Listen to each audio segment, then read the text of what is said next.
बरसात की एक ठंडी शाम थी।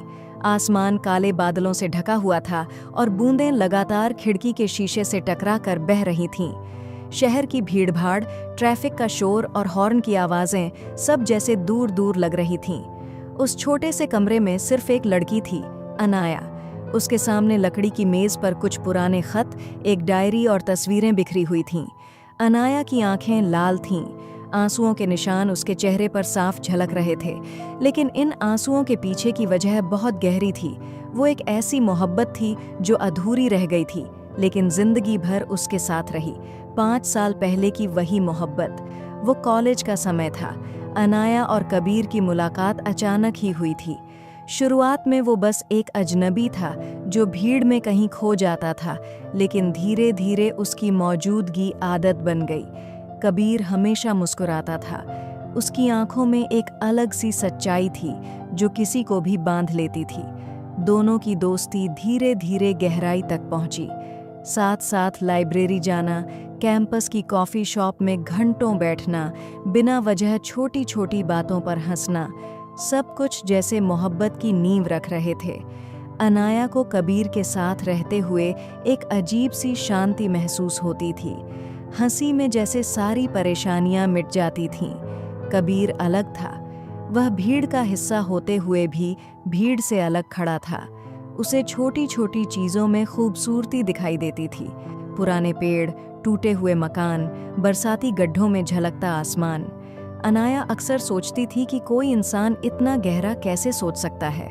शायद इसी वजह से वो उसके और करीब खिंचती चली गई।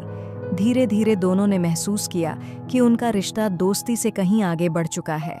बिना कहे ही दोनों एक दूसरे के लिए सब कुछ बन चुके थे। लेकिन जिंदगी हमेशा आसान नहीं होती।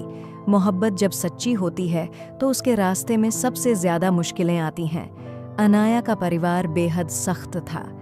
जब उन्हें इस रिश्ते के बारे में पता चला तो उन्होंने सख्त विरोध किया। उनके हिसाब से कबीर इस रिश्ते के लायक नहीं था। परिवार की जिम्मेदारियां, समाज का दबाव और रिश्तेदारों की बातें सबने मिलकर दीवारें खड़ी कर दीं। अनाया अंदर से टूट रही थी, लेकिन मोहब्बत इतनी गहरी थी कि छोड़ना असंभव लगता था। इसी बीच जिंदगी ने सबसे बड़ा वार किया। एक दिन अचानक कबीर का भयानक हादसा हो गया। खबर सुनते ही अनाया की जिंदगी जैसे थम गई।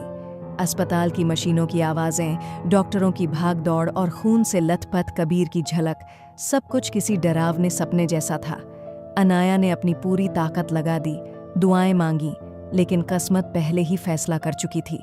कबीर हमेशा के लिए चला गया। उस दिन अनाया की दुनिया बिखर गई। जिस इंसान ने उसे जीना सिखाया था, वही अचानक हमेशा के लिए छोड़कर चला गया। उसकी आंखों के सामने से वो मुस्कान कभी नहीं जाती थी, लेकिन अब वही मुस्कान याद बन चुकी थी। कुछ दिनों बाद अनाया को कबीर की डायरी मिली। उस डायरी के बीच में एक खत रखा हुआ था।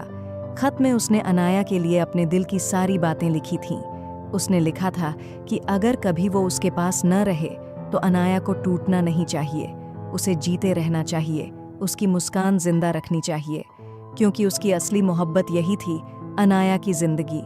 उस खत को पढ़कर अनाया का दिल चीर गया, लेकिन साथ ही एक अजीब सा सुकून भी मिला, जैसे कबीर जाकर भी उसके पास था, जैसे उसकी रूह हर पल उसके साथ सांस ले रही थी। वक्त बीतता गया, 5 साल गुजर गए, लेकिन अनाया आज भी अकेली है। उसने कभी किसी और को अपने दिल में जगह नहीं दी।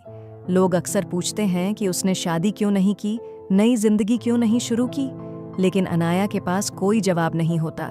वो बस हल्की सी मुस्कान दे देती है। असल में उसका जवाब बहुत गहरा है। उसके लिए मोहब्बत किसी और से मिलने में नहीं थी। उसकी मोहब्बत वो यादें थीं, वो खत था, वो बीती शामें थीं जो कभी वापस नहीं आ सकती। उसके लिए मोहब्बत वो खामोशी थी जो बरसात की बूंदों में आज भी सुनाई देती थी। उस बरसाती शाम जब अनाया खिड़की के पास बैठी थी और पुराने खत को अपने सीने से लगाई थी, तब उसे एहसास हुआ कि मोहब्बत अधूरी होकर भी पूरी हो सकती है। क्योंकि मोहब्बत सिर्फ साथ जीने का नाम नहीं है, मोहब्बत वो एहसास है जो जुदाई के बाद भी जिंदा रहता है। आसमान से गिरती बूंदें जैसे उसके आंसुओं के साथ मिलकर बह रही थीं। बाहर शहर की रौनक थी, लेकिन उसके भीतर अब भी वही सन्नाटा। फिर भी उस सन्नाटे में कबीर की यादें थीं। वही यादें जो उसे जिंदा रखे हुए थीं। मोहब्बत कभी मरती नहीं, वो बस रूप बदल लेती है, कभी किसी की मुस्कान में, कभी किसी की तस्वीर में और कभी किसी खत की पीली पड़ी हुई स्याही में। अनाया के लिए मोहब्बत अब एक खामोश दुआ बन चुकी थी। बरसात की उस शाम उसने आसमान की ओर देखा और होठों पर हल्की मुस्कान आ गई, जैसे कह रही हो, तुम्हें खोकर भी मैंने तुम्हें पाया है, क्योंकि तुम मेरी रूह का हिस्सा बन चुके हो।